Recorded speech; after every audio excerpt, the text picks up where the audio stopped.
Astaghfirullah. Kita tahu bahwa Allah Subhanahu wa ta'ala menciptakan banyak para malaikat. Tentu salah satunya adalah karena mereka adalah tentara-tentara Allah Subhanahu wa ta'ala. Dan Allah ciptakan malaikat itu tidak memiliki hawa nafsu. Artinya mereka tugasnya hanya melaksanakan seluruh perintah Allah dan tidak pernah bermaksiat kepada Allah. Wa yaf'aluna ma yu'maru. Mereka hanya melaksanakan apa yang diperintahkan Allah Subhanahu wa ta'ala. Lah malaikat-malaikat itu ditugaskan banyak sekali. Ada yang ditugaskan menurunkan wahyu seperti malaikat Jibril. Ada yang ditugaskan untuk menurunkan hujan seperti Mikail. Ada yang disuruh untuk meniup sangkakala seperti Israfil. Dan ada juga yang ditugaskan untuk mencabut nyawa seperti malakul maut. Dan banyak malaikat yang Allah berikan tugas. Lah salah satunya adalah malaikat rahmat. Kenapa kita berhajat kepada turunnya malaikat rahmat? Dan apa tugasnya malaikat rahmat ini? Ma'asyiral muslimin yang dimuliakan Allah Subhanahu wa ta'ala, di dalam Al-Qur'anul Karim Allah Subhanahu wa ta'ala berfirman, alladzina qalu rabbuna Allah thumma istaqamu tatanazzalu alaihimul malaikatu alla takhafu wa la tahzanu wa abshiru bil jannati allati kuntum tu'adun. Orang-orang yang mengatakan Rabb kami Allah, kemudian istiqomah dengan kata-katanya, maka hamba ini saat wafatnya akan turun malaikat, di mana malaikat-malaikat ini akan membisikkan di telinganya, jangan takut dan jangan sedih, karena Allah sudah sediakan sorga untukmu. Inilah salah satu tugas malaikat rahmat, datang kepada orang-orang pilihan Allah, orang-orang yang dicintai Allah Subhanahu wa ta'ala, dari kalangan orang-orang yang istiqamah. Mereka datang saat menjelang wafatnya, kemudian membisikkan jangan takut, jangan sedih, dan Allah sudah janjikan surga untukmu. Dalam hadis yang panjang sekali, hadis Bara bin Azib radhiyallahu anhu, saat Nabi SAW datang membawa jenazah dan para sahabatnya ke kuburan. Ketika itu sebagian para sahabat sedang menggali lubang kubur. Masalahnya lahat belum pun digali. Ya Rasulullah harus menunggu. Lah sambil menunggu Nabi SAW mengumpulkan para sahabat, kemudian menceritakan tentang kematian seorang mukmin dan kematian orang kafir. Lah saat Nabi SAW menceritakan tentang kematian seorang mukmin, apa kata Rasul? Maka kematian seorang mukmin itu laksana tetesan air yang terakhir keluar dari mulut botol atau mulut teko. Sangat pelan, halus, dan sangat menyenangkan. Kemudian ruh itu diletakkan di kain kafan dari sorga, dan wewangian yang sangat semerbak sekali. Lah saat ruh itu dikeluarkan dan hendak dimasukkan ke dalam kafan sorga itu, maka datanglah malakul maut yang hanya tugasnya mencabut nyawa saja. Tetapi di sana ada malaikat-malaikat yang menemani malaikat maut, itulah yang disebut dengan malakur roh. Ya ayyatuhan nafsul mutmainnah, irji'i ila rabbiki radiyatan mardiyah. Keridhaan Allah Azza wa Jal dan juga kepada kemuliaan Allah Azza wa Jal. Kemudian dikatakan la takhafu wa la tahzanu wa abshiru bil jannati allati kuntum tu'adun. Jangan takut, jangan sedih, karena engkau sudah dijanjikan surga. Maka roh itu keluar seperti tetesan air yang terakhir yang keluar dari mulut teko. Begitu lafaz hadis Bara bin Azib. Artinya malaikat rahmat ini salah satu tugasnya adalah memberi kabar gembira kepada orang-orang yang beriman menjelang kematiannya. Kemudian apa lagi tugasnya? tugas malaikat rahmat ini adalah memintakan doa kepada Allah Azza wa Jal akan dosa-dosa kita supaya diampuni dosa kita. Ingat dalam hadis yang panjang yang menjelaskan tentang keutamaan orang yang tidur kemudian berwudu. Maka saat dia tidur, orang-orang yang berwudu sebelum tidur itu, yang tentunya juga membaca doa sebelum tidur, maka di samping kiri kanannya ada malaikat. Lah malaikat yang di samping kiri kanan orang yang tidur itulah malaikat rahmat. Jadi setiap kemudian badannya berbalik ke kanan, malaikat rahmat sebelah kanan mengatakan Allahumma ghfir lahu, Allahumma arhamhu. Ya Allah, rahmati orang ini, ampuni dosa-dosanya. Setiap kemudian berbalik ke arah kiri, malaikat rahmat sebelah kiri ngomong begitu juga.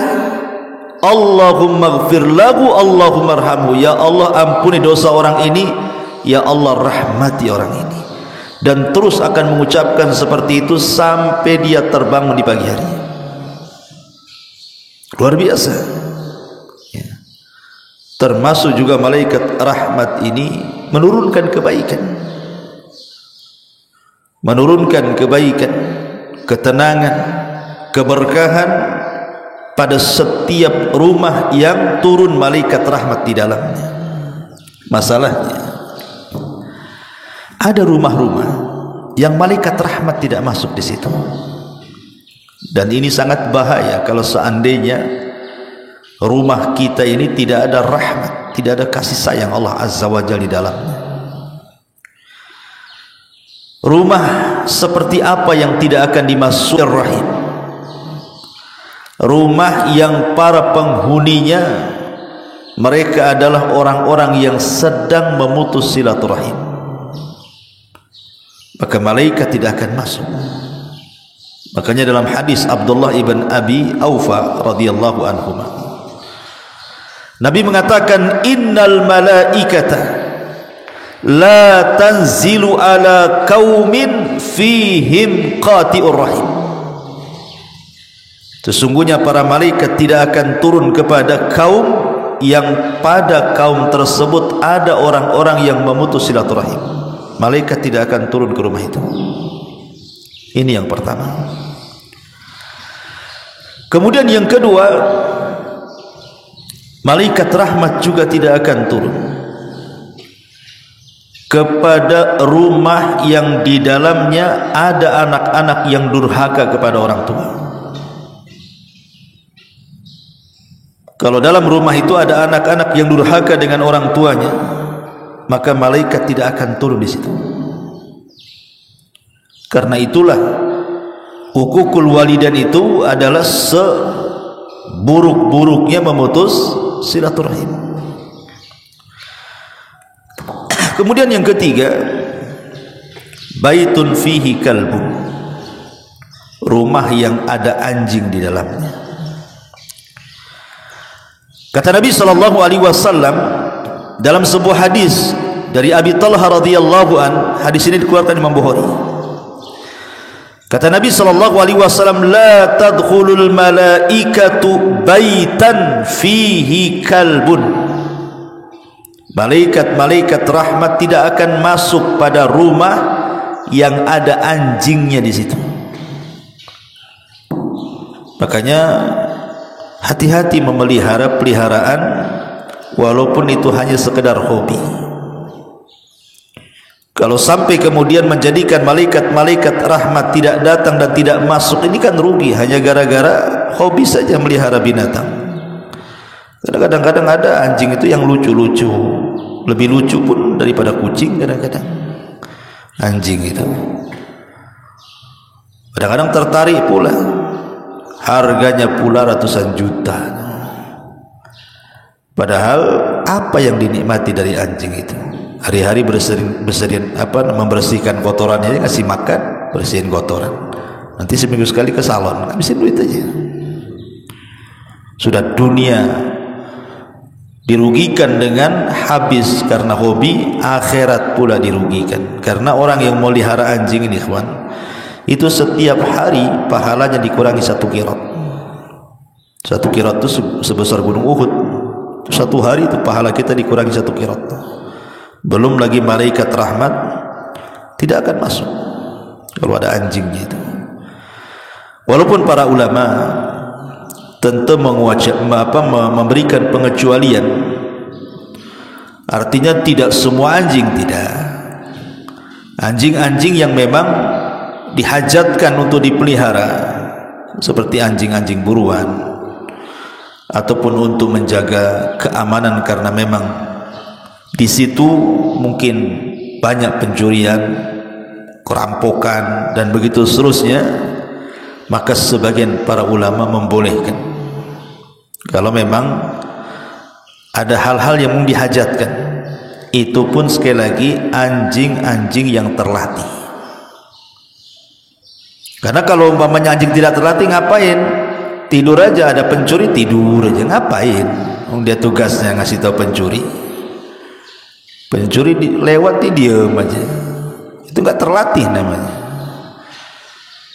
Masyaallah muslimin yang dimuliakan Allah Subhanahu wa taala.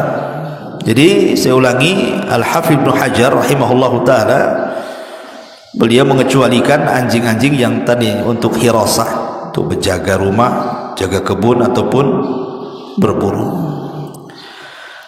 Kemudian yang nomor 4, malaikat tidak akan masuk di rumah yang banyak gambar yang bernyawa di dalamnya. Gambar-gambar yang bernyawa di dalamnya seperti lukisan-lukisan. Di sana ada gambar binatang lengkap dengan kaki, badan, tangannya lengkap, termasuk juga melukis manusia lengkap kepalanya gitu ya. Maka Nabi SAW mengatakan la yadkhulul jannah atau la tadkhulul malaikatu baitan fihi kalbun wala suratun. Malaikat tidak akan masuk ke dalam rumah yang ada anjing dan ada gambarnya. Maksud gambar di sini artinya gambar-gambar yang bernyawa. Makanya saya anjurkan jangan majang-majang lukisan yang di situ lukisan-lukisan makhluk yang bernyawa. Kalau yang lain tidak apa-apa, umpamanya sungai, gunung, pohon, ya. Tapi jangan makhluk yang bernyawa saja. Malaikat tidak akan masuk di situ. Kemudian yang nomor 5, malaikat tidak akan masuk ke rumah yang penghuninya itu suka memakan harta anak yatim. Seperti yang saya contohkan, umpamanya ada bapak meninggal, melahirkan anak yatim yang belum balik, meninggalkan harta. Namanya anak yatim, apalagi masih bayi atau belum balik, kan belum pandai memegang harta. Terkadang harta dari bapaknya itu dipegang oleh siapa? Entah saudara-saudara bapaknya atau paman-pamannya atau bibi-bibinya. Bukannya dijaga bahwa itu harta adalah harta anak yatim, maka mereka pula yang makan secara zalim. Ketika anak ini sudah balik, sudah besar, ludas hartanya. Ini memakan harta anak yatim. Maka orang-orang yang makan harta anak yatim, malaikat tidak akan turun, kata para ulama di situ. Kemudian yang nomor 6, malaikat tidak akan turun ke rumah yang fihi rawaihu kariha. Ada bau-bau yang tidak sedap, yang kita sendiri tidak suka. Makanya di sini kata Nabi SAW, al malaikatu tata'adza bima yata'adza minhu banu Adam. Malaikat itu akan tersakiti dengan bau, sama halnya banu Adam juga tersakiti dengan bau. Makanya tugas ibu-ibu khususnya gitu ya, mereka ditugaskan membersihkan rumah. Kalau ada sampah-sampah basah yang kira-kira kalau terlampau lama, sehari 2 hari bau busuk, itu buang ya. Karena malaikat tidak suka ke rumah yang banyak baunya di situ. Jangankan malaikat, kita pun tak suka, apalagi malaikat. Maka bersihkan rumah. Kayak orang Arab biasa kalau rumah dikasih bukhur, kasih asap gitu ya, kayak kemenyan gitu, supaya harum. Alhamdulillah di kita udah ada itu spray itu apa itu kan, atau baygon ada rasa jeruk sekarang ini. Kalian nyemprot nyamuk kan, itu kan harum juga gitu ya. Yang penting baunya yang kita ini tidak lari dari bau itu, karena malaikat mengikuti larinya kita. Kalau kita tidak suka, malaikat tidak suka, gitu maksudnya. Maka ini yang keenam. Yang ketujuh, malaikat tidak suka ke rumah yang ada patungnya. Kalau tadi gambar ini patung, di situ ada patung. Karena dalam sebuah hadis Rasul mengatakan, la tadkhulul malaikatu baitan fihi tamatsil. Malaikat tidak akan masuk di rumah-rumah yang ada patung-patungnya itu. Jadi baik gambar ataupun patung-patung yang bernyawa, entah patung binatang atau patung manusia, malaikat tidak akan masuk di situ. Maka jangan ada patung-patung di situ. Kecuali kalau boneka untuk anak-anak dan sifatnya dihinakan, kadang-kadang ditiduri, diinjak, dilempar, itu tidak apa-apa ya. Kalau boneka untuk anak-anak tidak ada masalah ya. Tapi maksudnya patung yang dipajang gitu ya, maka sebaiknya jangan ada patung. Kemudian juga yang nomor 8, malaikat tidak akan masuk ke rumah orang-orang yang mereka junub dan belum mandi besar. Kata Nabi SAW dalam sebuah hadis yang disahihkan oleh Al-Imam Al-Hakim, walaupun Syekh Albani melemahkan hadisnya, tapi ada yang mensahihkan di sana seperti Imam Hakim. La tadkhulul malaikatu baitan fihi suratun wala kalbun wala junubun. Malaikat tidak akan masuk ke rumah yang ada anjingnya, yang ada gambar yang bernyawanya, dan juga orang yang junub. Maksudnya kata para ulama, orang yang junub di sini artinya orang-orang yang mereka tidak punya keinginan untuk mandi junub. Kan banyak orang-orang awam itu, jangan cerita mandi, sholat pun tidak. Kadang-kadang mereka berhubungan dengan istrinya, nggak mau mandi, berhari-hari malah tak mau mandi, karena memang sholat pun bagi dia mungkin tidak wajib, mungkin setahun tak sholat, setahun pula dia tak junub. Nah, ada orang kayak gitu. Jadi yang dimaksud junub di sini maksudnya yang mereka tidak punya niat untuk mandi. Mereka memang sama sekali tidak mau mandi junub. Tapi kalau memang kita ini kan paham gitu ya, bahwa nanti subuh kita akan sholat subuh, tentu kita akan mandi junub di situ kan. Nah, kalau ini ya tidak masuk dalam hadis ini. Maksudnya yang meremehkan tentang mandi junub, maka kata ulama inilah malaikat rahmat tidak akan masuk ke rumah orang-orang yang meremehkan soal mandi junub. Dan ini bahaya ya, masyarul muslimin yang dimuliakan Allah Subhanahu wa taala. Inilah yang kemudian yang nomor 9, malaikat tidak akan masuk ke rumah yang di dalamnya ada lonceng, jaras. Nabi SAW mengatakan dalam sebuah hadis yang dikeluarkan oleh Abi Dawud dan yang lainnya, walaupun Syekh Albani mendhaifkan hadis ini, la tadkhulul malaikatu baitan fihi jarasun. Malaikat tidak akan masuk ke rumah yang ada loncengnya. Apa maknanya di sini? Jelaskan oleh para pensyarah hadis. Maksudnya di sini, yang dimaksud jaras adalah al-jarasus saghir, baik itu lonceng kecil, wal jarasul kabir ataupun lonceng besar, itu masuk di dalamnya. Ataupun yang diikatkan di hewan, seperti kita tahu sapi itu kan ada apa namanya loncengnya kan. Nah, dikasih kalung, dikasih lonceng gitu kan. Sebagian mengatakan termasuk juga yudha'u fi unukil hayawanah, yang diletakkan di leher-leher binatang. Jadi sebaiknya jangan ada lonceng digantung, karena kalau seandainya ada lonceng maka malaikat tidak akan datang di situ. Dan bahaya, sekali lagi saya katakan, bahwa kalau sampai rumah kita tidak dimasuki malaikat rahmat, karena tugasnya malaikat rahmat itu banyak tadi, datang memintakan ampun dosa-dosa kita, kemudian datang membawa kasih sayang Allah, menebarkan ketenangan, kesenangan dan berkah di rumah, termasuk juga saat wafatnya menghabar gembirakan akan kematian seorang mukmin, agar jangan takut, jangan sedih, karena Allah Subhanahu wa taala sudah menjanjikan surga untuk dia.